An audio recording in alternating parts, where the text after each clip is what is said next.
क्या मेरी एआई की वजह से डेटाबेस एडमिनिस्ट्रेटर की जॉब जाने वाली है या नहीं? नहीं, नहीं जाएगी। Very famous tools and technologies आप माइग्रेशन में कौन सा यूज करते हो? तो एससीटी हम लोग यूज़ करते हैं, डीएमएस यूज़ कर सकते हैं। Oracle and SQL Server. Hmm, Who is best? Oracle is the best. So people are moving from PostgreSQL to Oracle or Oracle to PostgreSQL. Whether code level changes is the responsibility of DBA or you will have a separate team.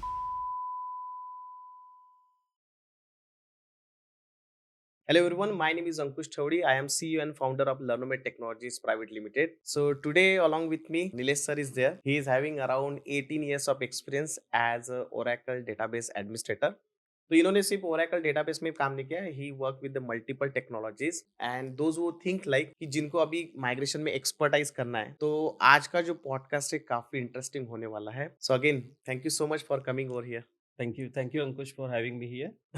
सो आपका जो 18 साल का जो journey है, like you work as a database administrator from last 18 years. So क्या आप मुझे आपका ओवरऑल जर्नी बता सकते हो कि आपने मतलब आपका जो एजुकेशन है, आपने कैसे एंटर किया डीबीए में, ओवरऑल जर्नी?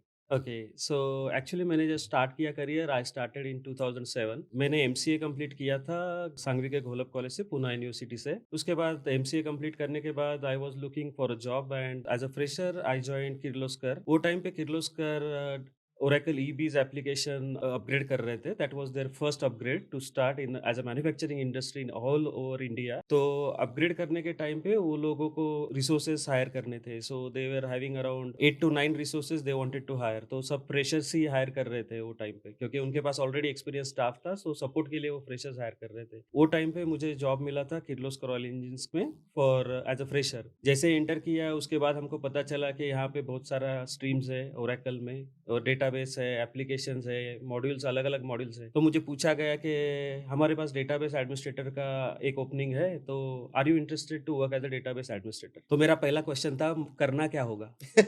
डेटाबेस एडमिनिस्ट्रेटर करता क्या है? करता क्या है? तो बोले कि हम लोग आपको पूरा सिखा देंगे, डेटाबेस एडमिनिस्ट्रेटर क्या होगा, कैसे डेटाबेस इंस्टॉल करना है, कैसे काम करना है, अपग्रेड कैसे करना है। तब मेरा एंट्री पॉइंट था, तब जाके मैं as a Oracle administrator introduce हुआ, सो वहां से आपका जर्नी स्टार्ट हुआ स्टार्ट एज अ हुआ। ओरेकल की इंडस्ट्री के अंदर। हाँ, सो नॉर्मली ऐसे होता है कि जब भी कोई करियर स्टार्ट करता है, स्पेशली ऑन दैट टाइम, मतलब हाँ। 2007 की आप बात कर रहे हो, उस टाइम पे तो डेटाबेस मतलब आई गेस एटाई वगैरह होता होंगे ना? तो एक्चुअली वो टाइम पे 11 जी था, 10 जी था। हम्म। तो जो ईबीज़ का रिक्वायरमेंट था वो 11 जी से 10 जी टू 11 जी माइग्रेट हो रहा था, और अपना जो एप्लीकेशन था वो भी माइग्रेट हो रहा था। Okay, okay. सो अभी like when you are working, मतलब करंट सिचुएशन में हुँ। आपका डेली रूटीन क्या है एंड आपकी रिस्पॉन्सिबिलिटीज क्या है? तो अभी मेरा रूटीन ऐसा चलता है कि कुछ कस्टमर्स होते हैं जिनको असेसमेंट करना रहता है। Before migration is our database compatible for a migration? और क्लाउड में आप जाओगे, आपके पास 2 ऑप्शन रहता है, तो इंफ्रास्ट्रक्चर रहता है, इंफ्रास्ट्रक्चर एज़ अ सर्विस और platform as a service. So correct. Customer want to assess their environment कि whether our database is compatible to migrate, तो हमारे पास वो सब अपॉर्च्युनिटीज़ आती है। तो एक एक काम रहता है असेसमेंट का। सो हम लोग डेटाबेस असेस करते हैं कि भई आपका डेटाबेस का साइज़ क्या है, कैसे माइग्रेशन होगा, कौन-सा मेथड से माइग्रेशन होगा, कितना डाउन टाइम लगेगा, आपका कोड में कुछ चेंजेस करना पड़ेगा क्या माइग्रेशन के बाद टू रन इट? हम्म। एक फेज़ ये रहता है। ओके। जब कस्टमर डिसाइड करता है कि हाँ भाई, अपना डेटाबेस माइग्रेट हो रहा है, तो दूसरा फेज़ रहता है एक्चुअल माइग्रेशन। अच्छा। तो एक्चुअल माइग्रेशन में पूरा डीप डाइव रहता है, वापस से डीप डाइव रहता है, क्योंकि पूरा कोड बाय कोड एनालिसिस रहता है, क्या-क्या है, कैसा है। In this era there are many customers who want to move up from the license version. So Oracle to Postgres होता है, सीक्वल सर्वर टू पोस्टग्रेस होता है, मोंगो डेटाबेस होता है, उसके बाद मायसीक्वल माइग्रेशन होता है। तो बहुत सारे डेटाबेसेस क्रॉस माइग्रेशन होते हैं, उनका एनालिसिस होता है, उनका रिपोर्ट क्रिएशन होता है, उनके एग्जीक्यूटिव प्रेजेंटेशन होता है। भई आपका डेटाबेस माइग्रेट करने के लिए आपका टीसीओ क्या रहेगा? कॉस्ट ऑफ ऑपरेशन क्या रहेगा? ये मेरा एक्चुअल रूटीन रहता है। सो अभी जब आप बोल रहे हो कि माइग्रेशन कर रहे हो, so people are moving from PostgreSQL to Oracle और Oracle to PostgreSQL people are moving from Oracle to PostgreSQL because of licensing cost only. Because of licensing cost. अच्छा, अब ये जो आप मेथोडोलॉजी, मतलब जैसे एक जनरलिस्ट पूछ रहा हूँ कि फॉर एग्ज़ाम्पल अगर मेरे पास में क्लाइंट आता है, उसने हुँ, बोला कि बाबा ओरेकल का कॉस्ट बहुत ज़्यादा है and I want to migrate to the PostgreSQL। तो कौन से टूल्स एंड टेक्नोलॉजीज आप यूज कर रहे हो इसके लिए? अभी हर एक क्लाउड प्लेटफ़ॉर्म का अलग-अलग खुद का टूल होता है। तो पोस्टग्रेस मतलब आपका क्लाउड के ऊपर है? क्लाउड के ऊपर का Postgres. So actually there are many freeware tools also available. There hmm, are cloud native tools also available. Okay. So अगर आप एडब्ल्यूएस पे माइग्रेट करते हो, तो आपका स्कीमा कन्वर्जन टूल रहता है, हुँ, एससीटी टूल रहता एससीटी है। टूल, हाँ, सो करेक्ट। वो ओरेकल का आपका पूरा ओरेकल डेटाबेस एक्सेस करता है, हुँ, उसका रिपोर्ट बनाता है कि आपका कितना कोड है, कितना कोड का कॉम्पेटिबिलिटी दिखाता है कि आपका 100 टेबल्स है फॉर एग्जांपल, तो 100 टेबल में से 80 टेबल्स आपका इजीली माइग्रेट हो जाएगा। बाकी बचा हुआ 10 टेबल है, उसको आपको बहुत ज़्यादा मेहनत करना पड़ेगा, कुछ चेंज करना पड़ेगा। हुँ, ये ऐसा एससीटी टूल सब निकाल के देता है। तो वो होता है एससीटी टूल जो आपको कोड कन्वर्जन करके देता है। ओके। सो जब आप माइग्रेशन की बात कर रहे हो, तो लोग एडब्ल्यूएस के अंदर infrastructure as a service use कर रहे हैं कि आरडीएस वगैरह यूज़ कर रहे हैं फिर? बहुत सारे लोग हैं जो आरडीएस भी यूज़ करते हैं। इट अच्छा। Depends on their current infrastructure because RDS में कुछ लिमिटेशंस है कि हुँ, कोई डेटाबेस आपको ओएस एक्सेस नहीं रहता है। करेक्ट। और अभी बहुत सारे कस्टमर्स जो रहते हैं उनका इतना कस्टमाइज़ेशन रहता है कि वो ओएस में कुछ यूटिलिटी यूज़ करते हैं। हुँ, हुँ, हुँ, सो मैंने कुछ कस्टमर्स देखे हैं जो कोड के थ्रू अपना सिस्टम का ड्राइव माउंट करते हैं, उसमें फाइल जनरेट करते हैं, उसको एसएफटीपी भी करते हैं, सब थ्रू द डेटाबेस कोडिंग। अच्छा। सो अगर आप वो सब यूटिलिटी यूज़ कर रहे हो तो आप आरडीएस या प्लेटफ़ॉर्म एज़ अ सर्विस नहीं यूज़ कर सकते क्योंकि आपको एक्सेस नहीं रहेगा। Right, right. तो in that case customer moves to infrastructure as a service. तो लोग ईसी2 यूज़ करते हैं या वीएम यूज़ करते हैं। ओके। और अगर आपके कोड में ऐसा कुछ नहीं रहा, it hmm, is purely database code जो आप रन कर सकते हो, हुँ, तो customer goes to the RDS और प्लेटफ़ॉर्म एज़ अ सर्विस। ये फर्स्ट पार्ट रहा। ओके। उसका सेकंड पार्ट रहता है कॉस्टिंग हुँ, बिकॉज़ आपका आरडीएस जो रहेगा वो मैनेज सर्विस रहेगा या हुँ, आपका मैनेज इंस्टेंस जो रहता है एज़्योर में, वो भी हुँ, मैनेज सर्विस रहेगा। तो राइट। उसमें आपका कॉस्टिंग बढ़ता है ओके, क्योंकि आपका काम कम रहता है, कॉस्टिंग बढ़ेगा। बराबर है। लेकिन वीएम में आप जाओगे तो वीएम का कॉस्टिंग कम रहेगा, लेकिन वीएम में आपको बाकी का सब काम करना पड़ेगा, जैसे ओएस पैचिंग करना पड़ेगा, डेटाबेस पैचिंग करना पड़ेगा। राइट। तो उस हिसाब से अगर कस्टमर को कन्वीनिएंट जो मेथड रहेगा, वो हम लोग उसको प्रेज़ेंट करेंगे कि भई आपको कॉस्टिंग ऐसा पड़ेगा, इसमें आपका कंपैटिबल है, नहीं है। हुँ। उस हिसाब से कस्टमर डिसाइड करता है कि हम लोगों को आईएएस पे जाना है कि आरडीएस पे जाना है। Again like coming back to the basics, like क्योंकि सारा गेम अपना कॉस्टिंग का ही है। हाँ, तो फिर अगर आप क्लाउड पे जा रहे हो तो अपने पास में 2 ऑप्शन जैसे आपने बताया, एक तो आप आरडीएस सर्विस यूज़ करो या फिर आप ईसी2 इंस्टेंस बना के हाँ। उसके ऊपर करो। अब आपने जब ये क्लाइंट जब माइग्रेट हो जाते हैं फुल्ली, हुँ।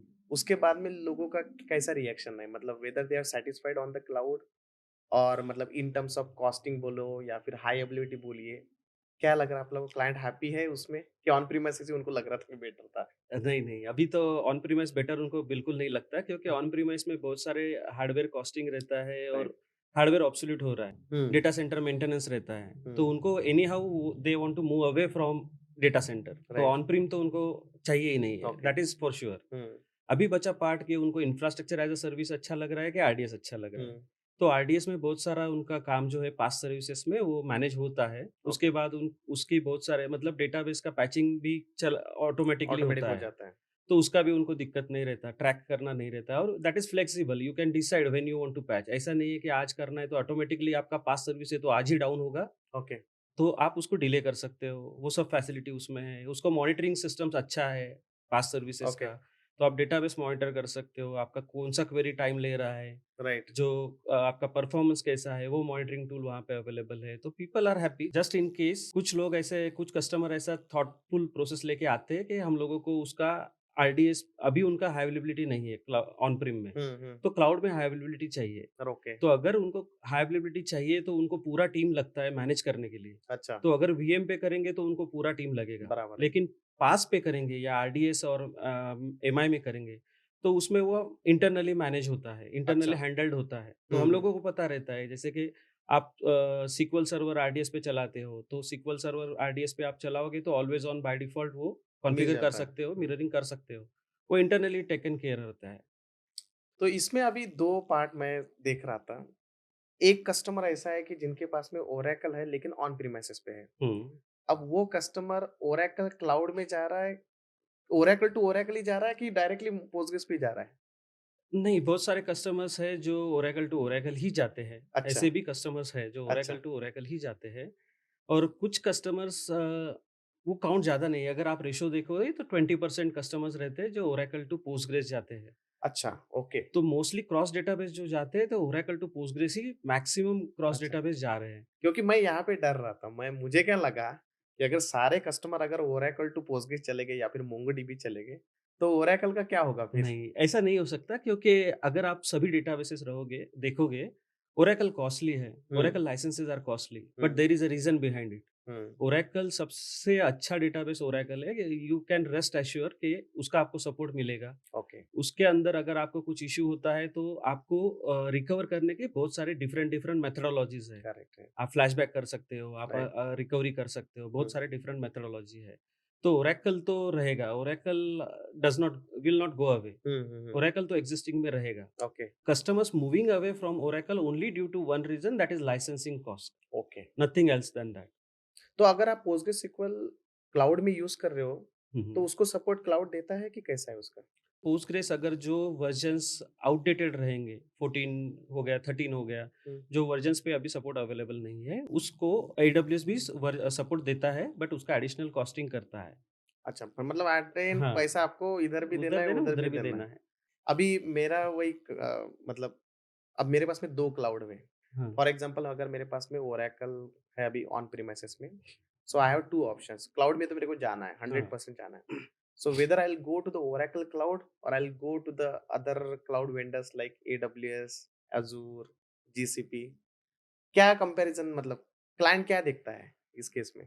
क्लाइंट देखेगा कि भई अगर कुछ प्रॉब्लम होता है तो these are 2 different vendors. AWS is a different vendor, अच्छा, ओरेकल इज़ अ हाँ। Different vendor. हुँ, तो कोई भी केस रेज़ होगा, it's a normal tendency, ball game is a normal tendency. वो बोलेगा हुँ, इसका इश्यू है, ये बोलेगा इसका इश्यू है। बराबर है।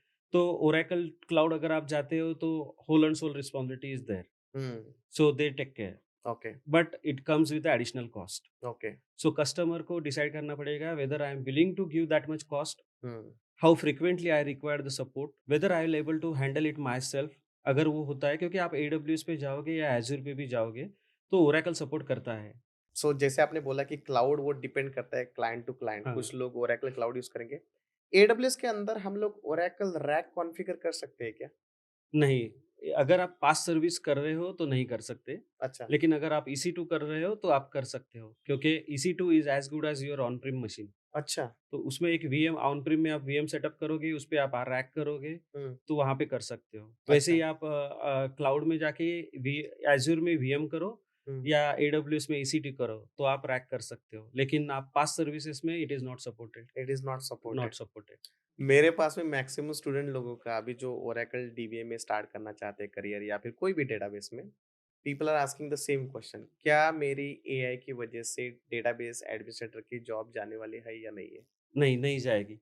डेटाबेस एडमिनिस्ट्रेटर की जॉब एआई की वजह से नहीं जाएगी। AI can help you with the recommendation approaches, hmm, but it can't help you with the database maintenance और डेटाबेस माइग्रेशंस। क्योंकि हर एक डेटाबेस का खुद का कोडिंग का अलग-अलग स्टेप्स रहता है, कोडिंग अलग-अलग रहता है। Even your migration methodologies will be different. तो एआई आपको हेल्प कर सकता है कि आपको कौन-सा माइग्रेशन मेथड यूज़ करना है, हुँ, और एआई भी सभी जवाब सही तरीके से नहीं नहीं देता देता है, है। हाँ, वो तो मैंने एआई ऑब्ज़र्व भी किया है। गलती करता है। We saw recently few of the bigger cases where multinational companies are paying for this. Correct, so AI के भरोसे सब तो काम नहीं नहीं होगा। हो डेटाबेस सकता। एडमिनिस्ट्रेटर लगेगा, वो लगेगा ही लगेगा।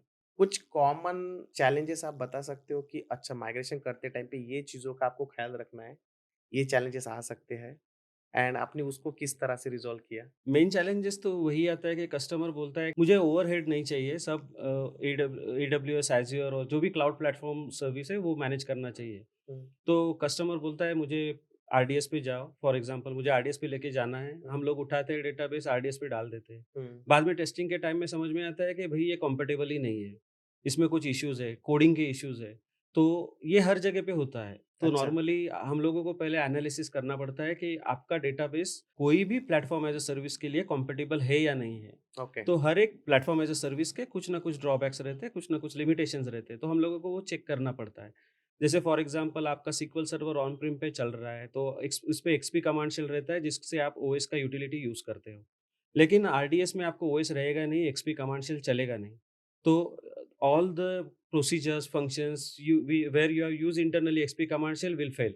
ओके, तो वो आपको वो चेक करना है कि वेदर में भाई मेरे इसमें अगर कुछ ओएस यूटिलिटी है क्या? वैसे ही ओरेकल में कुछ यूटीएल फंक्शंस हैं, जो यूटीएल फंक्शंस वहाँ पे ऑन प्रीम पे चलते हैं, लेकिन वहाँ पे नहीं चलेंगे। ओके। तो ये सब आपको पहले एक लिस्ट बनाना पड़ता है कि कौन से फीचर्स आरडीएस सपोर्ट नहीं करता है, और वो फीचर्स हम लोग यूज़ कर रहे हैं या नहीं कर रहे हैं। अगर यूज़ कर रहे हैं, तो हमको कस्टमर को बोलना पड़ता है कि भई you are using this functionality, तो आपके पास इसके लिए अल्टरनेटिव है क्या? फॉर एग्ज़ाम्पल हम लोग कुछ फ़ाइल जनरेट कर रहे हैं और उसको एसएफटीपी कर रहे हैं। हुँ, सो क्लाउड में उसका अल्टरनेटिव है कि आप फ़ाइल जनरेट कर सकते हो, you can generate the file, push it to the S3, but ये कोड चेंज होगा, क्योंकि आपका प्रोसीजर फ़ाइल जनरेट करके एस3 पे भेजेगा, एस3 से आपको डाउनलोड करके दूसरी जगह पे डालना है। हुँ, हुँ। तो ये कोड चेंज के लिए कस्टमर रेडी है क्या? ओके। तो ये एक वन ऑफ द फैक्टर हो गया। हुँ। वैसे सब फैक्टर आपको निकालने पड़ेंगे, उनका एनालिसिस करना पड़ेगा, फिर आप कस्टमर्स को बोल के कंपैटिबिलिटी चेक कर सकते हो। So the main concern is compatibility है ना? यस। बट कभी ऐसा माइग्रेशन ऐसे स्ट्रेट फॉरवर्ड नहीं होता ना कि आज उठाया, फटक से चला गया? नहीं, ऐसा कभी नहीं होता, क्योंकि हर एक डेटाबेस में कुछ ना कुछ तो रहता है। क्योंकि कस्टमर जब कोई कस्टमाइज़ेशन करता है, they don't take care of everything. Okay. मतलब जितना कर सकते हैं उतना करेंगे वो। हुँ, हुँ। तो जब हम लोगों को माइग्रेशन करना पड़ेगा, तब वो कस्टमाइज़ेशन जो रहेगा उसका भी हम लोगों को ख्याल रखना पड़ेगा। ओके। जब आप माइग्रेशन करते हो तो उसमें आपने एक फैक्टर बोला कि कोड लेवल चेंजेस करने पड़ते हैं। हुँ। So whether code level changes is the responsibility of DBA or you will have a separate team. They will do the changes for you. हाँ, ये बहुत बढ़िया क्वेश्चन है, क्योंकि ये हर जगह पे हाइलाइट होता है, क्योंकि डेवलपर बोलता है ये डीबीए का रिस्पॉन्सिबिलिटी है, डीबीए माइग्रेशन कर रहा है। डीबीए हुँ। माइग्रेशन कर रहा है, लेकिन कोड तेरा है भाई, हाँ, तो कोड तो फटेगा। कोड हाँ। फटेगा तो वो चेंजेस करना रिस्पॉन्सिबिलिटी डेवलपर का ही रहेगा। अच्छा। DBA can help him with what is the best option. Hmm, query tune करने के लिए डीबीए उनको कुछ गाइडलाइन दे सकता है कि हुँ, भाई आपको एक इंडेक्स देखो, इंडेक्स क्रिएट करो, आपका एक्सप्लेन प्लान में कुछ गड़बड़ दिख रहा है, आपका एग्जीक्यूटिबल्स में कुछ प्रॉब्लम दिख रहा है, ओके। वो डीबीए रिकमेंड करेगा, लेकिन रिस्पॉन्सिबिलिटी डेवलपर का रहेगा। Very famous tools and technologies आप माइग्रेशन में कौन-सा यूज़ करते हो? मतलब इन जनरल। तो एससीटी हम लोग यूज़ करते हैं, डीएमएस यूज़ कर सकते तो हैं। एससीटी ये एडब्ल्यूएस का है या सेपरेट एंटिटी है ये ये? एडब्ल्यूएस का टूल है। अच्छा। और उसके अलावा माइग्रेशन के लिए normally what we recommend to the customer is as much as possible use native tools, क्योंकि अच्छा। वो ओरेकल और सीक्वल प्रोवाइडेड टूल्स रहते हैं। तो hmm, as much as possible use native tools when there is a issue with your down time, कि आप down time नहीं दे सकते हो, डाउन हुँ, टाइम अफोर्डेबल नहीं है आपके पास, हुँ। तो ही हम लोग आगे जाके एडब्ल्यूएस के या थर्ड पार्टी टूल यूज कर सकते हैं। सो एक्सपोर्ट इंपोर्ट भी आप यूज़ कर सकते हो? हाँ, हम लोग एक्सपोर्ट इंपोर्ट यूज़ करते हैं, सीक्वल के लिए हम लोग नॉर्मल बैकअप रिस्टोर यूज़ कर सकते हैं। Hmm, even I saw few of the customers जिनके लिए हमने एक्सपोर्ट इंपोर्ट करके, सीक्वल सर्वर का कस्टमर था, हमने एक्सपोर्ट इंपोर्ट किया, बैकअप रिस्टोर करके उसके बाद हम लोगों ने उसके ऊपर डिफरेंशियल बैकअप से माइग्रेशन किया। अच्छा। तो ये होता है। दूसरा है कि कुछ माइग्रेशन मेथड्स रहते हैं, हुँ, जिनको हमें थोड़ा ट्विस्ट करना पड़ता है। ओके। सो ये आपको किधर किसी डॉक्यूमेंट में नहीं डॉक्यूमेंट मिलेगा। में नहीं मिलेगा, ये आपको खुद करना है। हाँ, जैसे कि एक कस्टमर था जिसका डेटाबेस साइज़ था अराउंड 18 टीबी, ओके। वो हम लोगों ने माइग्रेट किया विदिन 30 मिनट्स। कैसे? कैसे? तो एक्चुअली सीक्वल सर्वर सपोर्ट करता है लॉग शिपिंग, अच्छा। लेकिन लॉग शिपिंग पास सर्विसेज़ पे चलेगा नहीं। हुँ, जो क्योंकि पास सर्विस जो है उसमें आपको ओएस एक्सेस नहीं रहेगा। हुँ, हुँ। तो हमने मेथड क्या यूज़ किया, हमने सीक्वल सर्वर के लॉग शिपिंग को ट्विस्ट किया। अच्छा। हमने सीक्वल सर्वर का लॉग शिपिंग हमने यूज़ किया, हुँ, लेकिन बीच में हमने एस3 डाला, हुँ, स्टोरेज गेटवे डाला। हुँ, तो जो भी बैकअप लेते हैं, हमने पहले तो फुल बैकअप लेके आरडीएस पे रिस्टोरेशन मोड पे डाल दिया। हुँ, उसके बाद जो ट्रांज़ैक्शन लॉग बैकअप था, उसको हमने storage gateway through transaction log ship किए। हुँ। तो storage gateway through transaction log S3 पे गया और आरडीएस ने उसको रीड करके अप्लाई किया। अच्छा। तो ये हो गया। तो आपका ये मेथड तो यूज़ हो गया, लेकिन आपको पता कैसे चलेगा कि भई मेरा कितना लॉग था और कितना अप्लाई हुआ? हुँ, तो ऑन प्रीम डेटाबेस से आपका जो टारगेट डेटाबेस है, उसमें हमने डीबी लिंक बनाया, हुँ। जो लिंक सर्वर हाँ, बनाया हाँ, हाँ। सीक्वल सर्वर में, और उसमें एक टेबल मेंटेन करते थे कि यहाँ पे कितना ट्रांज़ैक्शन लॉग जनरेट हुआ है और यहाँ पे और कितना है? वहाँ पे कौन-सा अप्लाई हुआ है। तो हाँ, दोनों टाइम पे वो टेबल्स अपडेट होते थे कि अच्छा, ये जनरेट हुआ है, ये अप्लाई हुआ है। अच्छा। तो इस तरीके से वो तो अप्लाई हो गए। तो हुँ, जब डेटाबेस सिंक में आया, जो कट ओवर डाउन टाइम था, हुँ, उस कट ओवर डाउन टाइम ने हमने सिर्फ लास्ट वाला जो ट्रांज़ैक्शन लॉग था, उसको फुल्ली रिस्टोर मारा, नो रिकवरी मोड में जो था हुँ, वो रिकवरी हुँ, मोड में रिस्टोर मार के डेटाबेस अप किया। हुँ। उसके यूज़र्स सब नॉर्मल यूज़र्स जो थे वो क्रिएट करके सिस्टम हैंडओवर कर दिया। अच्छा, तो मतलब कुछ जगह पे आपको ट्विस्ट करना पड़ता है। ग्रेट। मतलब ये अभी काफ़ी इनोवेटिव जो आइडिया आपने दिया व्हिच इज़ हाँ, not a bookish language. That is going to be really helpful for our DBAs. या तो हम लोग जब माइग्रेशन की बात करते हैं तो गोल्डन गेट का भी जिक्र होना बहुत जरूरी हुँ। है। क्या आपने गोल्डन गेट पे काम किया and how was the experience? Unfortunately मुझे गोल्डन गेट पे कभी काम करने का अच्छा, चांस मिला नहीं, तो मैंने गोल्डन गेट पे काम नहीं किया हुआ है। अभी तक गोल्डन गेट अभी तक नहीं किया बोल रहे हुआ हो। है। हम लोग ना मतलब जब डिस्कस कर रहे थे, you are talking about so many open source hmm, database जहाँ हुँ। पे लाइसेंसिंग की बात आती है। तो आपको क्या लगता है अगर ओपन सोर्स में सबसे फेमस डेटाबेस आपको फ्यूचर में कौन सा सीखना चाहिए स्टूडेंट्स लोगों ने? मुझे तो लगता है पोस्टग्रेस अच्छा डेटाबेस है, तो अच्छा। पोस्टग्रेस को सीखना चाहिए क्योंकि पोस्टग्रेस भी देखा है, मायसीक्वल भी देखा है, मोंगोडीबी देखा है। मोंगोडीबी बोलता है मैं फ्री हूँ, हम्म। लेकिन मोंगोडीबी सपोर्ट आपको लेना पड़ता है। उसके टूल्स का आपको पेमेंट करना पड़ता है, तो अच्छा। मोंगोडीबी उस हिसाब से जाता है। वो हम्म। भी एक रोबस्ट डेटाबेस है, अच्छा हम्म। डेटाबेस है। मायसीक्वल भी आप ले सकते हो, लेकिन सबसे अच्छा मैंने जो यूज़ किया है अभी तक कस्टमर्स के पास देखे हैं, तो maximum customers prefer Postgres DB over Mongo and मायसीक्वल।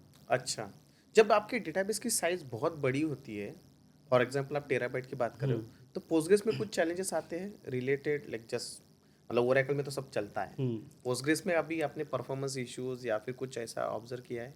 Postgres sequel में परफॉर्मेंस इश्यूज तो ऑब्जर्व किए हैं, हुँ। लेकिन उसके रीजंस बहुत अलग-अलग रहते थे। अच्छा। तो ऐसा नहीं है कि आपके कुछ डेटाबेस के ऊपर परफॉर्मेंस डिपेंड रहेगा। हुँ। लेकिन हाँ, परफॉर्मेंस हैंडल करने के लिए ओरेकल से बेस्ट डेटाबेस नहीं है। क्योंकि मैं जब पोस्टग्रेस पे अभी हम लोग काम भी कर रहे हैं, तो उसमें मैंने देखा कि ओरेकल में आप परफॉर्मेंस के हर चीज़ को ट्विस्ट कर सकते हो। जैसे हुँ। हम लोग ओरेकल हिंट वगैरह यूज़ करते हाँ, हैं, हाँ। बट वो चीज़ें मतलब पोस्टग्रेस में मेरे को दिखी नहीं। नहीं दिखेगी। जैसे ओरेकल जैसे फीचर्स नहीं रहेंगे। Oracle and SQL server, who hmm. Is best? Oracle is the best. अच्छा। ये मैं इसलिए नहीं बोल रहा हूँ क्योंकि मैं ओरेकल का ही डी डीबीए मेरा I started with Oracle only, क्योंकि मेरा 18 इयर्स का ओरेकल का एक्सपीरियंस है, लेकिन 14 इयर्स का सीक्वल सर्वर का भी मेरा एक्सपीरियंस है। ग्रेट।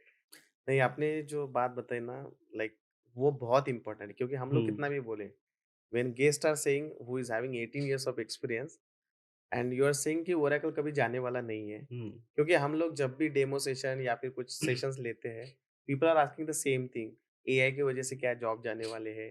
क्या ओरेकल का मार्केट डाउन होने वाला है? सो द बेस्ट पार्ट कि आपने ये पूरा क्लियर कर दिया कि Oracle will be always there and ये भी एक इम्पोर्टेंट चीज़ आपने बताई कि ओरेकल के साथ में आप you should have a knowledge about some open source database like yes, yes. Postgres and all. So काफ़ी मतलब मोटिवेटिंग एजुकेशन के हिसाब से मतलब ये सारी बातें ना बुक में नहीं मिलती है। हाँ, ये आपको जो 18 साल का ज्ञान आपने दिया है, वो डेफ़िनेटली हमारे स्टूडेंट्स को या फिर जो भी व्यूअर्स हैं हमारे, उनको हेल्पफुल करने वाला है। एंड एक लास्ट सजेशन मैं आपसे लेना चाहूँगा हमारे स्टूडेंट्स लोगों के लिए, स्पेशली जो अपना करियर डीबीए में करना चाहते हैं। Do you want to give any suggestions, any like anything related to their career? Suggestions as such कि जो ओरेकल और सीक्वल सर्वर ओरेकल तो आप कर रहे हो, तो डेटाबेस पे तो आपको हैंड्स ऑन रहना ही चाहिए। You hmm. Should know the part of DevOps also additionally, oh! Little bit. Nice. वो भी इम्पोर्टेंट है क्योंकि जब आप क्लाउड में जाते हो, तो मैक्सिमम पार्ट जो इंफ्रास्ट्रक्चर प्रोविज़निंग रहता है, कोई पैरामीटर चेंजिंग रहता है, वो सब डेवऑप्स से होता है। सो गाइस, आज का पॉडकास्ट से आपको ये समझ में आया होगा कि ओरेकल जब तक हम लोग हैं और इस ये आगे वाली पीढ़ी भी जो भी आएगी, ओरेकल हमेशा रहेगा। Oracle is one of the best secure and number one का डेटाबेस है। But as Nilesh sir said, along with the Oracle, you should have a knowledge about some PostgreSQL database or any open source database. So एक database से काम बनेगा नहीं। And एक और important चीज उन्होंने कही कि सिर्फ डेटाबेस तो ठीक है, लेकिन आप अगर आप क्लाउड में जाओगे तो you should have a knowledge about the DevOps also. तो आप मतलब कोई भी एक डेटाबेस, एक क्लाउड एंड आप क्लाउड की जब बात कर रहे हो तो डेवऑप्स भी आना चाहिए। तो ये तीनों का कॉम्बिनेशन आप लेके चलो, आप अच्छा पैकेज भी लोगे। हाँ, वो तो मिलेगा आपको क्योंकि डेटाबेस एडमिनिस्ट्रेटर को काम जैसा है, वैसा पैकेज भी मिलेगा। सो पैकेज की कोई कमी नहीं है ना? पैकेज की कोई कमी नहीं है, लोग पूछ रहे हैं कि भई हमको चाहिए, रिसोर्सेज़ चाहिए। हाँ। पैकेजेस की कोई कमी नहीं है, just your exposure needs to be have. Again lastly thank you so much for giving your time thank you. And सच में हमें काफ़ी सीखने को मिला इस पॉडकास्ट से, स्पेशली मुझे सीखने को मिला। Thank you. Thank you Ankush for having me here. Thank you very much. Thank you.